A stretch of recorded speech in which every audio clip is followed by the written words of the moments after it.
Ecology is a branch of biology which deals with the study of body functions of living organisms. There is a complete complementarity between the structure of any cell, tissue, organ or organ system and the functions performed by it in the body of an organism. Various processes occurring in plants are absorption of water and minerals by the roots, ascent of sap, transpiration, photosynthesis and respiration. Water for plants. Water is a major constituent of plant body. It constitutes 70 to 85% of most of the herbaceous plants.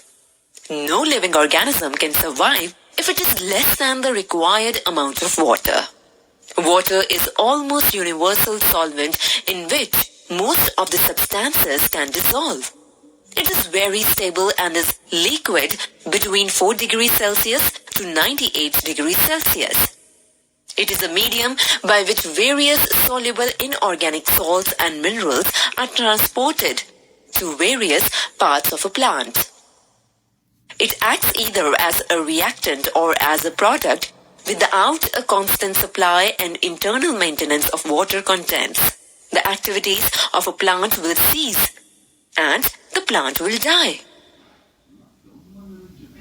Need of minerals for plants. Minerals are required by plants for various reasons. Magnesium is essential for synthesis of chlorophyll. Zinc, essential for leaf formation. Calcium maintains semi-permeability of cell membrane. Potassium controls opening and closing of stomata. Phosphorus, it is the constituent of cell membrane. Manganese is necessary for photolysis of water in photosynthesis. Minerals. Minerals are absorbed from the soil by the roots of the plants as salts, like nitrates, phosphates, sulfates, etc., and others simply as ions, like potassium, calcium, magnesium, chlorine, etc. The mineral elements or salts are absorbed from the soil along with water by the roots of a plant. Mineral absorption by the plants is of two types: passive mineral absorption and active mineral absorption. Passive mineral absorption.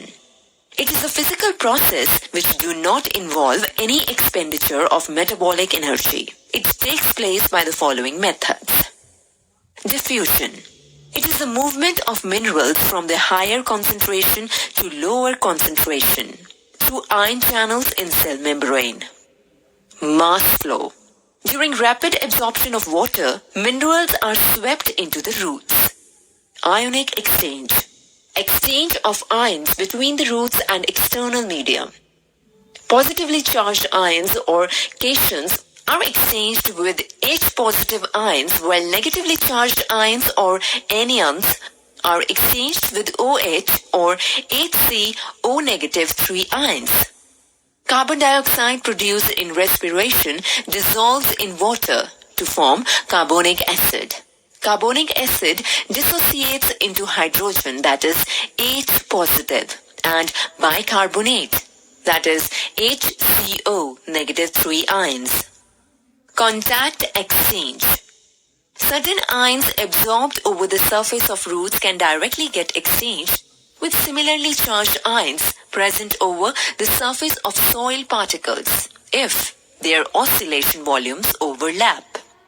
Active mineral absorption. It occurs against the concentration of gradient by the utilization of metabolic energy through the specific carriers present in the cell membrane of absorbing cells. Absorption of water by plants. Roots are the water-absorbing organs of terrestrial plants. The root hairs present on the root make a contact with soil particles and absorb water from the soil. Root hairs increase the water-absorbing surface area of the roots. Most of the water enters the plant through root hairs by the process of absorption. Water moves inside the root cells as root cells have a higher concentration of salts as compared to soil particles. osmosis occurs and outside water moves inside the root cells.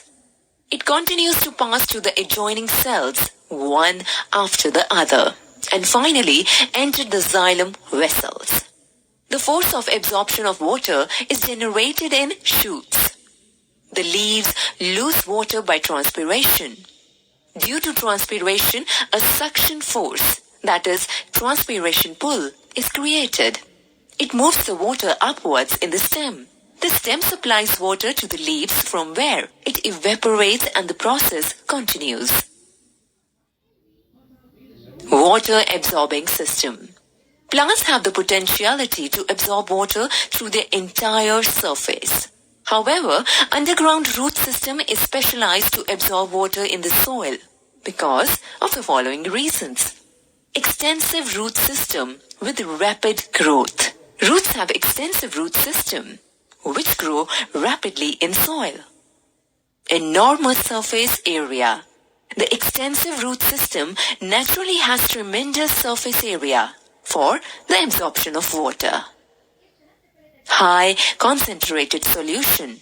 The root hair cells have high concentrated cell sap.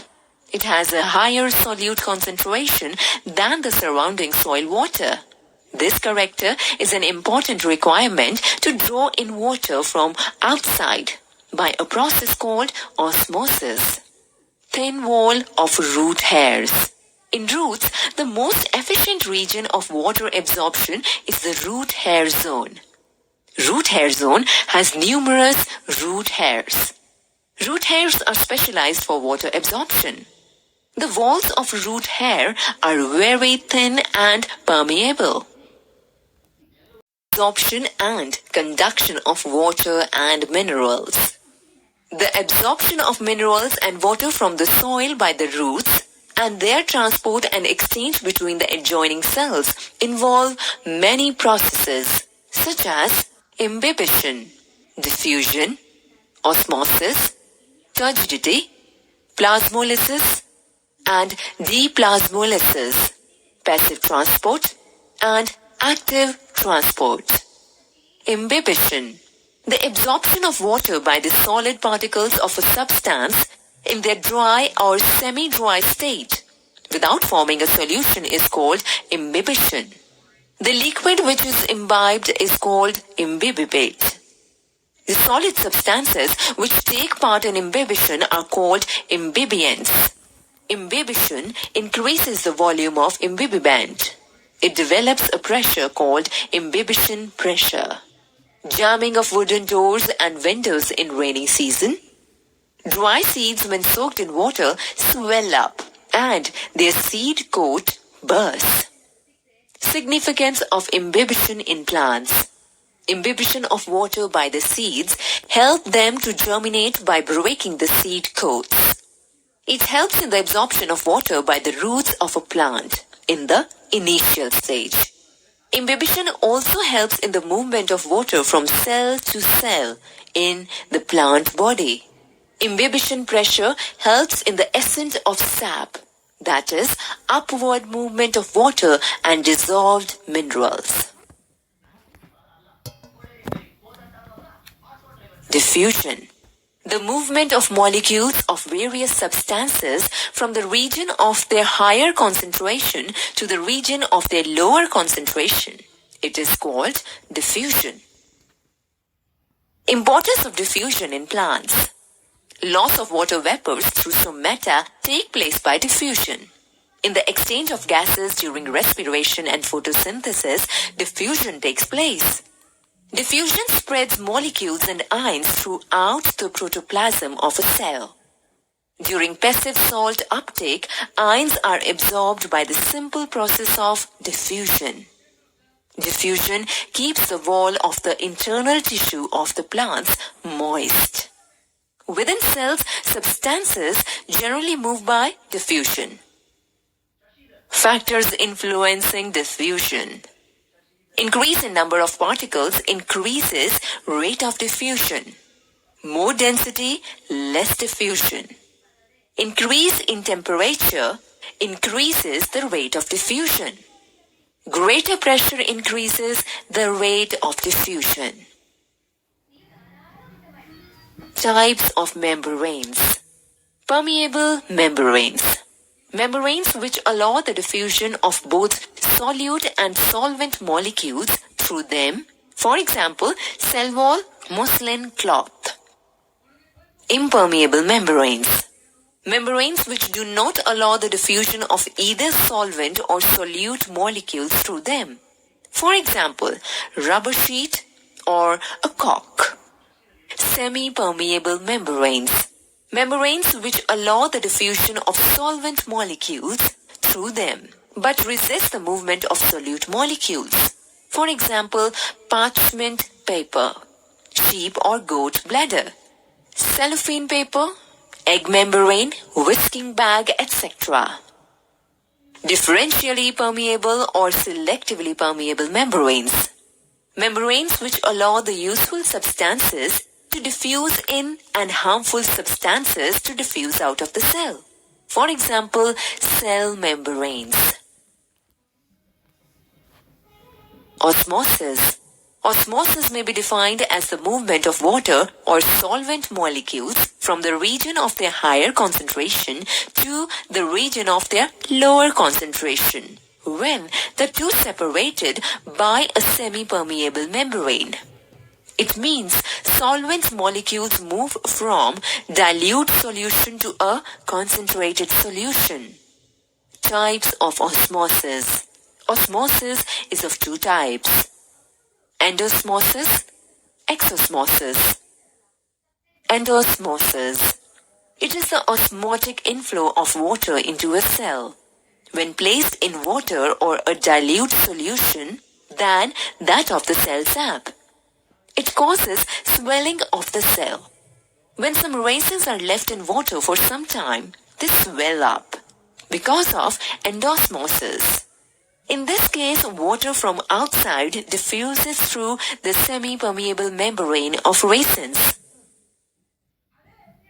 Exosmosis.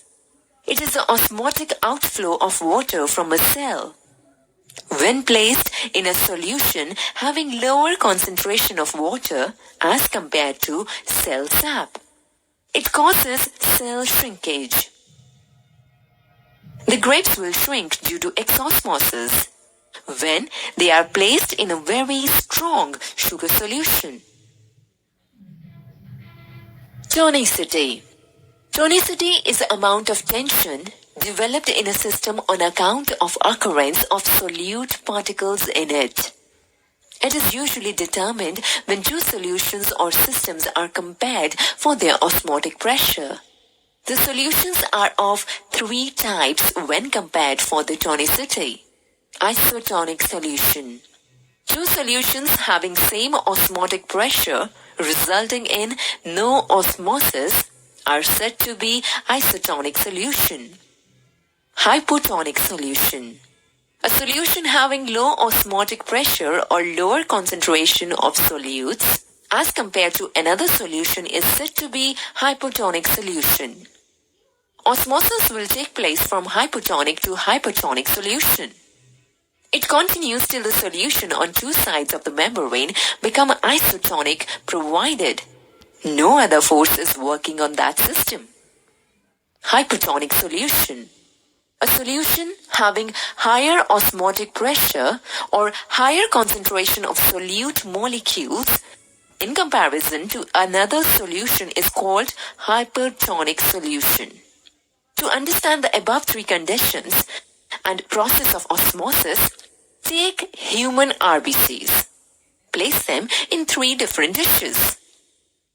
One containing isotonic, second hypotonic, and third hypertonic solution as shown in figure. The results will be as follows. In setup A, shape and size of RBCs remain unchanged and there is no net osmosis. In setup B, the contents of RBC is hypotonic as compared to surrounding solution. Water molecules move from hypotonic to hypertonic solution. The RBCs swell up or even may burst due to endosmosis.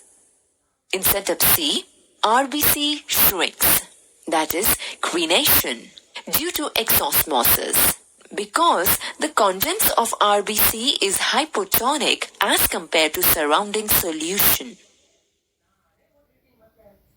Significance of osmosis. Roots of plants absorb water from the soil due to endosmosis. The water absorbed by the roots moves in the upward direction from cell to cell due to osmosis. Living cells remain distant or turgid only due to osmotic entry of water into them. The stomata in plants open or close only in response to increase or decrease of osmotic pressure of guard cells in relation to nearby epidermal cells. Osmosis play a key role in the growth of a radicle and plumule during germination of seeds. Many plant movements like folding and drooping of leaves are brought about by osmosis. The soft organs of plants like leaves, flowers, fruits, and young stems are able to keep themselves stretched and swollen due to turgidity of their cells, which in turn depends upon osmosis. Difference between diffusion and osmosis. Diffusion is bidirectional, that is, it takes place in both directions, whereas osmosis is unidirectional. That is, it involves flow of water molecules only from its high concentration to low concentration. Either no membrane is present or it is permeable to both solute and solvent molecules. Whereas in case of osmosis, two solutions are always separated by semi-permeable membrane. Diffusion occurs in liquid as well as gaseous state, whereas osmosis occurs in liquid state only. Diffusion is not influenced by solute potential, whereas osmosis is dependent upon solute potential. Diffusion of substances is largely independent of the presence of other substances, whereas osmosis is dependent upon the number of particles of other substances dissolved in liquid. Turgidity or turgor pressure. When a plant cell is kept in water or hypotonic solution, it absorbs water due to endosmosis. It finally attains such a state that it cannot accommodate more water. That is, it is fully distended.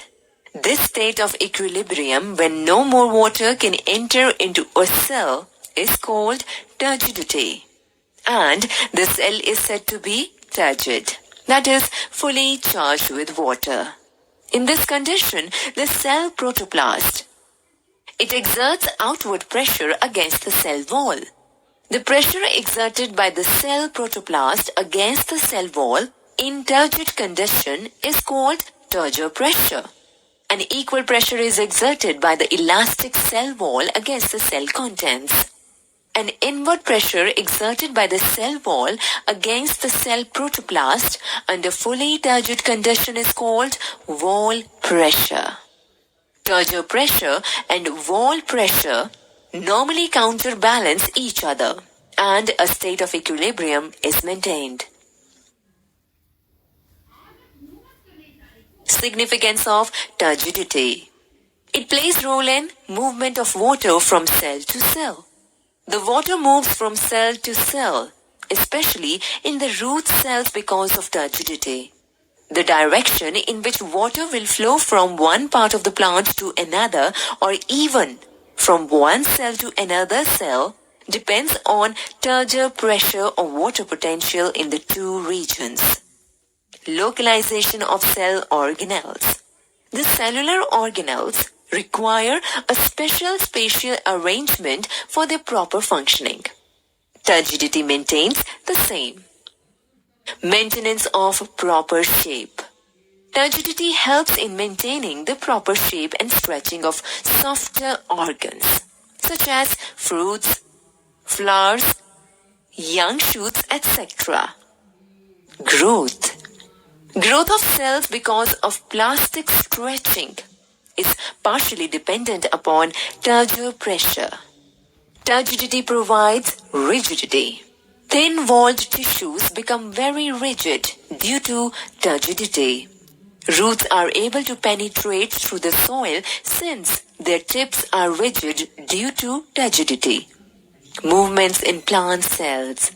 Several plant movements are performed due to reversible turgor changes of the cells, such as stomatal movements, drooping of leaves, movements in the leaves of insectivorous plants.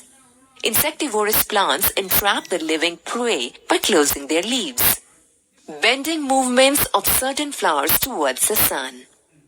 Turgor pressure keeps a check on the excessive entry of water into the cells. Root pressure develops in the root cells because of turgidity. Under this pressure, water passes from the living cells of a root into the xylem and rises up through the stem up to the leaves.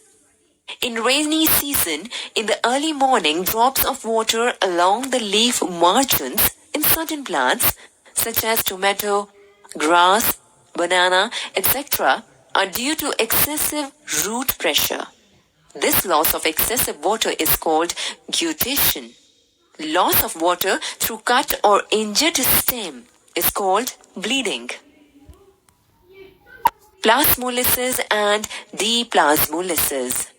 Shrinkage of the protoplast of a plant cell from its cell wall under the influence of hypertonic solution is called plasmolysis. The cell in this state is said to be limp or flaccid. This condition is called flaccidity. The process of plasmolysis occurs because of exosmosis. The water diffuses out of the cell because of higher osmotic pressure of hypertonic solution outside the cell. The central vacuole diminishes. However, when a plasmolysed cell is kept in distilled water or hypotonic solution, before the cell is dead, water diffuses into the cell because of endosmosis. The cytoplasm again gets inflated and exerts pressure against the cell wall. The central vacuole reappears. This phenomena is called deplasmolysis. Plasmolysis is a vital process in plant cells. It takes place only in the living cells. In dead cells, it cannot take place as the cell membrane loses its semi-permeability. Significance of plasmolysis.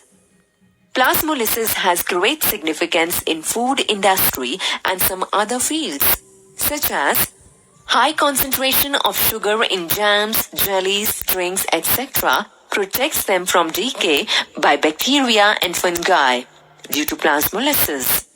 Hypotonic nature of such food plasmolyzes the cells of bacteria and fungi.